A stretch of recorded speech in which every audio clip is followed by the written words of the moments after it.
Magician is a 1982 novel by Raymond E. Feist, and it is often split into two books, Magician Apprentice and Magician Master. That's particularly in the United States. It is first in a trilogy, but this first book is twice the size of books 2 and 3, and so I can see why book 1 was split. The wider Riftwar series is, I think, 30 books long. The plot is thus: Pug is a small orphan kitchen boy, and he, along with other kids, are going to be apprenticed. While Pug obviously goes with a magician named Colgan, actually not being chosen for any apprenticeship, actually, the story does follow the other characters of the same age as Pug. So, Tomas, for example, becomes a soldier and is like a brother to Pug. Arutha is a noble in a leadership position.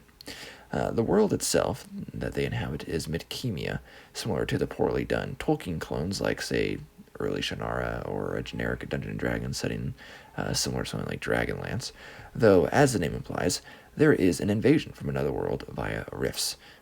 Kilawan is this other world. It's based off of Tecumel, which is kind of like the other side of the coin of Tolkien, though way less popular. This also gives the fantasy some sci-fi elements because of this Kilawan world. There is a map for each, actually, in the one-volume edition, and a map for Makemia in Volume 1, the 2-volume editions, and a map for Kilawan in Volume 2 of that said 2-volume edition. That Tecumel stuff, it does actually have its own novels too, the first one being Man of Gold by M.A.R. Barker, which I actually read shortly before reading this, and so it was very obvious to see the influence. The story itself takes place over 10 years, but begins with a storm that Pug is stuck in, trying to avoid drowning at the start. It's the tried and true coming of age, even giving us the Gandalf and Frodo echo of learning of the wise world and grand deeds. And these thoughts of Pug are no thoughts of being a magician, actually. So magic in this world can be powerful, but I'd rather say it's mysterious, as it's based off the more authentic stuff, but amped up with fantasy powers. But again, not really gamified as you see it in some fiction at the time. Well, definitely some fiction today. While some people would call it classic, I put in quotes, because that label is just not sufficient enough. What they really mean is Tolkien-esque, and with the slow comforts of the start, and the word actually system belonging nowhere near the word magic. Besides the fact that there's actually a line in the book that says this, quote, "There has never been any attempt to create a system for magic," which I found hilarious and just proving my point exactly. Anyways, there are also elves and dwarves in this place, and there are, this place is Crydi.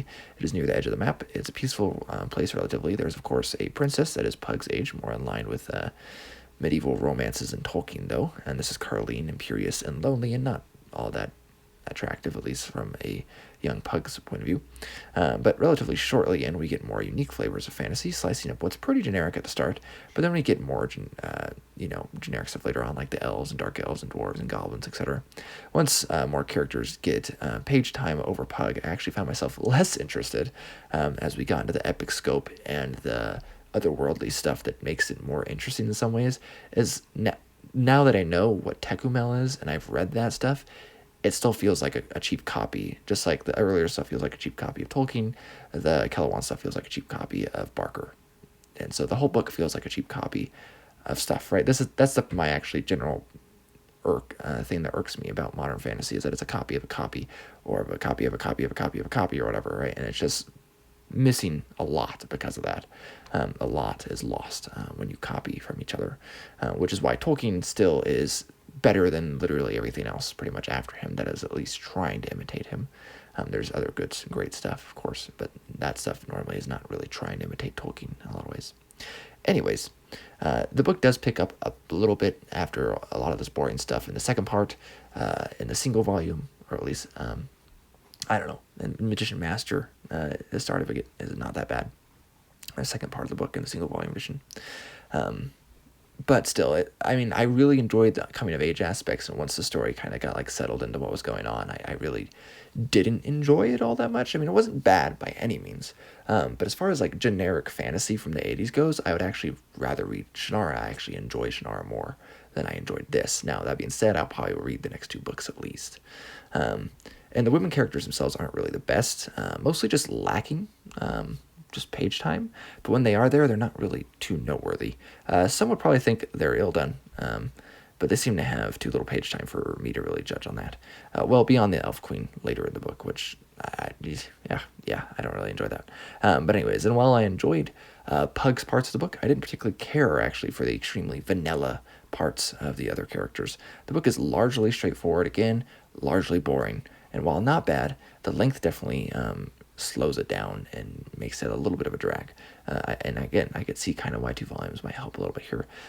Feist does make the passage time work really well, and I think he does that rather expertly, actually, and a lot happens throughout the book, though I would say parts of the finale go frustratingly awry, and what would essentially work, I think, as a standalone gives us 2 more novels. Anyways, not a bad book. Like I said, not great either, though it is considered a classic. I think that label of classic needs a lot more, really, to make the reader or potential readers understand what that even means. Anyways, Liam from Liam's Lyceum. I'll catch you next time.